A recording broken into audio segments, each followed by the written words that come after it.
Guys, तो कैसे हैं आप सब लोग। आई होप सब लोग बहुत अच्छे होंगे। मैं आपका भाई अर्शुल चोपड़ा एंड मैं आज आपके साथ एक न्यू वीडियो लेकर आया हूं जिसके अंदर मैं लास्ट 10 डेज स्ट्रैटेजी शेयर करने वाला हूं इकोनॉमिक्स एंड मैनेजमेंट वाले पेपर की। बिकॉज बहुत सारे बच्चे डिमांड कर रहे थे कि भैया लास्ट 10 डेज स्ट्रैटेजी लाओ एक इंडिविजुअल पेपर के लिए, जिससे हमें पता चल पाए कि भैया इस लास्ट 10 दिन के अंदर एक इंडिविजुअल पेपर को किस तरीके से प्रिपेयर करना है।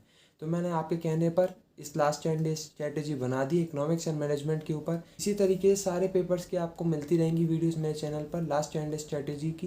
तो चैनल को सब्सक्राइब कर लो, बिकॉज इस चैनल से आपकी पूरी जीएमए जर्नी में बहुत ज़्यादा हेल्प होने वाली है। तो फटाफट चैनल को सब्सक्राइब कर लीजिए।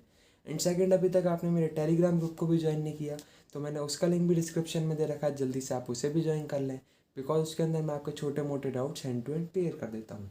तो चलो स्टार्ट करता हूँ। अब देखो, दिन तो बहुत कम है बट कोर्स बहुत ज़्यादा है, तो इसमें हमें दिमाग से खेलना होगा। दिमाग से कैसे? अब देखो, बात करता हूँ सबसे पहले पॉइंट की, जिसमें मैं आपको दिमाग से खेलना सिखाऊंगा किस तरीके से आपको इस लास्ट 10 दिन के अंदर दिमाग से खेलना है, पूरी 100% प्रिपरेशन करके एग्जाम को अच्छे से फोड़ना है। तो देखो, बात करता हूँ सबसे पहले पॉइंट की, वो ये है सबसे पहले फोकस करना है इन लास्ट 10 दिन के अंदर जो हाई मार्किंग वाली चीज़ें हैं। मतलब इकोनॉमिक्स एंड मैनेजमेंट में आप सबसे पहले पढ़ेंगे हाई मार्किंग वाली चीज़ों को। अब वो हाई मार्किंग वाली चीज़ें मैं आपको बता देता हूँ। जैसे सबसे पहले मार्केट चैप्टर, इकलौता 20 नंबर का है, बहुत छोटा टॉपिक है, बिल्कुल घोल के पी लोगे एकदम अंदर, एकदम घोल के अंदर, ठीक है। दूसरा मनी एंड बैंकिंग करोगे, वो भी 20 नंबर का है, बहुत ईजी है, ठीक है, उसको भी बिल्कुल घोल के अंदर। उसके बाद मैनेजमेंट करोगे तो यहाँ पर 40 नंबर ये, 30 नंबर मैनेजमेंट, 70 नंबर मजबूत। अब बचा बेसिक वाला टॉपिक, तो बेसिक तुम फटाफट पेज पलटना, बिकॉज वो बेसिक है, बहुत ज़्यादा टॉपिक है बट नंबर मिल रहे हैं एक से, तो उसको बस पेज पलटना है, एंड में करना है, ठीक है। उसके बाद बिजनेस एंड इकोनॉमिक एनवायरनमेंट करके एक चैप्टर और है, वो कर लेना, ठीक है। तो इस तरीके से इस मैनर में तुम्हें सारे चैप्टर्स पढ़ने हैं। कैसे? सबसे पहले market, money in banking, management, उसके बाद बेसिक वाला, फिर उसके बाद जो इकोनॉमिक वाला जो एक चैप्टर बचता है वो। तो इस तरीके से पढ़ोगे तो सबसे पहले हमने वेटेज क्लियर करी, 70 मार्क्स अपने जेब के अंदर करे। तो हमारे जो 70 वाली चीज़ें हैं ये सबसे पहले इसलिए हमने जेब में करी, जिससे एंड में अगर कम दिन बचते हैं तो हमारे पास ये ना हो कि अभी हाई मार्किंग वाली चीज़ें बची हैं तो ये हमें छोड़ के जाने पड़े 70 मार्क्स। तो इसीलिए 70 मार्क्स सबसे पहले मैंने तुम्हारी जेब के अंदर पढ़वाए हैं। तो सबसे पहले टारगेट हाई मार्किंग के ऊपर, और हाई मार्किंग बता दी है किस चीज़ की ज़्यादा है, किस तरीके से आपको इसके अंदर पढ़ना है, ठीक है। तो सबसे पहला पॉइंट ये था। बात करता हूँ सेकंड पॉइंट की, तो वो ये है। अब देखो, ये तो पता चल गया किस तरीके से पढ़ना है, क्या पहले उठाना है क्या बाद में उठाना है, वेटेज वाइज, जिससे ज़्यादा नंबर भी आ जाए और एंड में अगर कम टाइम भी बचता है तो कोई दुख भी ना हो, बिकॉज हमारे ज़्यादा नंबर वाली चीज़ें पहले जेब में आ चुकी हैं। तो देखो, यहाँ पर रोड मैप तो मिल गया क्या करना है, बट यहाँ पर आपको चेक करना है कि जो रोड मैप आपने तैयार करा है, जैसे मार्केट सबसे पहले पढ़ना है, तो उसमें सबसे पहले देखना है कि आपकी क्या अंडरस्टैंडिंग उतनी है कि आपको दोबारा पढ़ने की ज़रूरत तो नहीं लग रही। इसी तरीके से आपको सब चैप्टर्स में देखने हैं कि क्या आपकी अंडरस्टैंडिंग है। अगर ऐसा अंदर से आंसर आता है कि हाँ भाई तेरी अंडरस्टैंडिंग है, तुझे ज़रूरत नहीं है दोबारा लेक्चर देखने की, तो वेल एंड गुड है। तो वहाँ पर आपको भी नेक्स्ट स्टेप बताता हूँ क्या करना है। बट अगर अंदर से आंसर आता है कि नहीं यार, थोड़ा लग रहा है, भूल रहा हूँ, कुछ स्लिप हो रहा है, तो फटाफट जहाँ से भी पढ़ा था ना, फटाफट उसकी हाई स्पीड कर दो, जितनी तुम्हारे समझ आए उतनी, और फटाफट उसको कंप्लीट करो। बिकॉज यहाँ उस स्पीड में नहीं सुनना जिसमें लेक्चर कंप्लीट करे थे, बिकॉज दिन है 10, तो उसको उस तरीके से मैनेज करना है जिससे सब कुछ हो भी जाए और नंबर भी अच्छे बन जाए। तो स्पीड बढ़ा के देखना है उतनी जितनी समझ आ जाए, और कोशिश करना जितनी बढ़ सके उतनी बढ़ा के सुनना, जिससे फटाफट कंप्लीट हो सारी चीज़ें जितनी तुम्हारी हैं। तो सेकंड पॉइंट ये हो गया अंडरस्टैंडिंग। तो सबसे पहले ये क्लियर हो गया क्या पढ़ना हाई मार्किंग के हिसाब से। उसके बाद तुम्हें चेक करना है क्या मेरी अंडरस्टैंडिंग है, क्या मेरे को चीज़ें पुरानी याद हैं। अगर अंदर से आंसर आता है हाँ याद है तो बहुत बढ़िया, नहीं याद तो जो बताया वैसे करना है, ठीक है। तो देखो, ये 2 स्टेप हो गए, पहला पता चल गया, दूसरा अंडरस्टैंडिंग भी क्रिएट हो गई। अब तीसरा है प्रैक्टिस।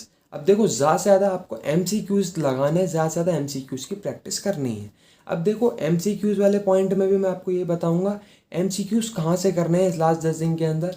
वो है इंस्टीट्यूट का स्टडी मटेरियल। आपको बाकी बच्चों की तरह ये गलतियाँ नहीं करनी कि इस लास्ट 10 दिन के अंदर इंस्टीट्यूट के मटेरियल को इग्नोर करना है और बाकी मटेरियल्स को करना। बिकॉज एट दी एंड जब आप एग्जाम देके हटोगे तो ये रियलाइज़ करोगे भैया पूरा पेपर तो इसी के अंदर से था। कुछ क्वेश्चन तो ऐसे थे जो कि डायरेक्टली उठ के आए थे, और कुछ क्वेश्चन ऐसे थे जो कि डायरेक्टली नहीं थे बट इसके अंदर से पूरे कवर थे। तो आपको इसीलिए बोल रहा हूँ इस लास्ट 10 दिन के अंदर कोई भी स्टडी मटेरियल के ऊपर नहीं जाना। बिकॉज कोई भी स्टडी मटेरियल पे जाओगे तो वो हमारे इंस्टीट्यूट से ज़्यादा इंपॉर्टेंस नहीं रखता जितनी इंस्टीट्यूट का स्टडी मटेरियल रखता है। दूसरा, वो आपको नेगेटिव भी कर सकता है, बिकॉज अगर उसमें कोई ज़्यादा ट्रिकी क्वेश्चन हुए, ज़्यादा टफ क्वेश्चन हुए जो तुम्हें समझ नहीं आ रहा है या तुम्हें लग रहा है कि यार मेरे अच्छी तैयारी नहीं है, तो यहाँ पर तुम हो जाओगे नेगेटिव।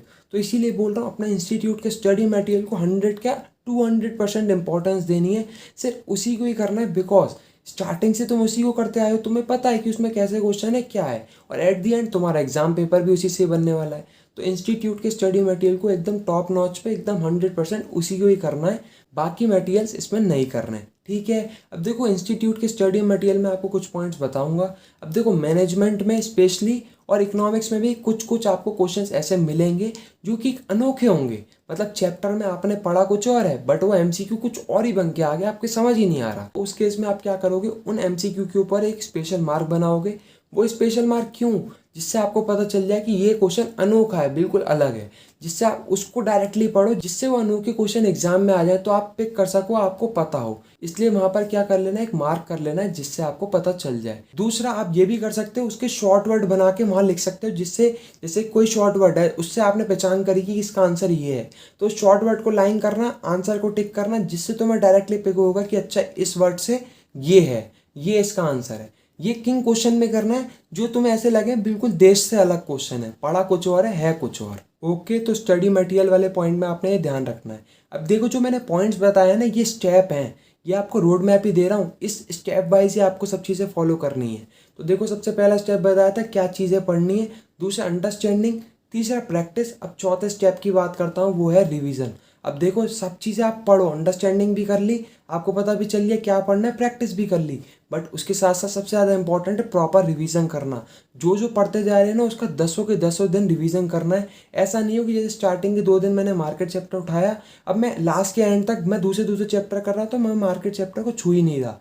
ये चीज़ गलत है, बिकॉज अगर ऐसे करोगे तो जब आप 10th डे पे होगे ना तो आप मार्केट चैप्टर को भी स्लिप करने लग जाओगे, बिकॉज वो आपने 8 दिन रिवीजन नहीं किया। तो इसीलिए बोल रहा हूँ जो भी पढ़ते जा रहे हो उसको 10 के 10 दिन रिवीजन करना है, भले ही पेज पलटो, बस आपको पॉइंट ही तो पता होने चाहिए। तो एटलीस्ट उसको एक बार पेज पलट के देखना ज़रूर है कि क्या पढ़ा है क्या नहीं पढ़ा। तो इससे क्या होगा, एक कॉन्फिडेंस अप रहेगा, प्लस आप चीज़ें भूलोगे नहीं जो भी आप पढ़ते जाओगे। तो ये 4 स्टेप्स में आपको फॉलो करना है। अपना रोड मैप मैंने आपको पूरा दे दिया, बट इसके साथ साथ मैं आपको कुछ इंपॉर्टेंट चीज़ें बताऊंगा जो कि एग्जाम में आनी ही आनी है। इकोनॉमिक्स में जो डेफिनेशन वाले क्वेश्चन होते हैं ना उनको अच्छे से करना, जैसे वेलफेयर डेफिनेशन किसने दी थी, तो ये सब डेफिनेशंस आपसे एग्जाम में पूछ लेंगे कि ये फलानी डेफिनेशन किस बंदे ने दी थी। तो ये डेफिनेशन वाले बिल्कुल टॉप नॉच पे दिमाग में रखना, एकदम रटे होने चाहिए। दूसरा, मैनेजमेंट में भी डेफिनेशन वाली कुछ चीज़ें हैं जहाँ पर कोई डेफिनेशन बताता है कि डेफिनेशन किसके द्वारा दी गई है, तो ये ऐसे क्वेश्चन तुम्हें management as well as economics दोनों में मिलेंगे। तो वो तुम्हें घोल के पी लेने, बिकॉज इससे मैनेजमेंट और इकोनॉमिक्स दोनों को मिला के 3 से 4 क्वेश्चन तो मिलेंगे। तो 3 से 4 क्वेश्चन का मतलब सिंपल सा 6 से 8 मार्क्स तुम्हें फ्री फंड के मिल रहे हैं। तो इनको बिल्कुल दिमाग में रट लेना डेफिनेशन वालों को। बाकी जिस तरीके से बताए उस तरीके से पढ़ना। तो आई होप तुम्हें सारी चीज़ समझ आई होंगी और इस वीडियो तुम्हारी बहुत ज़्यादा हेल्प हुई होगी। तो इस वीडियो तुम्हारी अगर छोटी सी भी हेल्प हुई तो फटाफट वीडियो को लाइक कर दे, कमेंट कर दे, शेयर कर दे, चैनल को सब्सक्राइब कर दे। Thank you so much.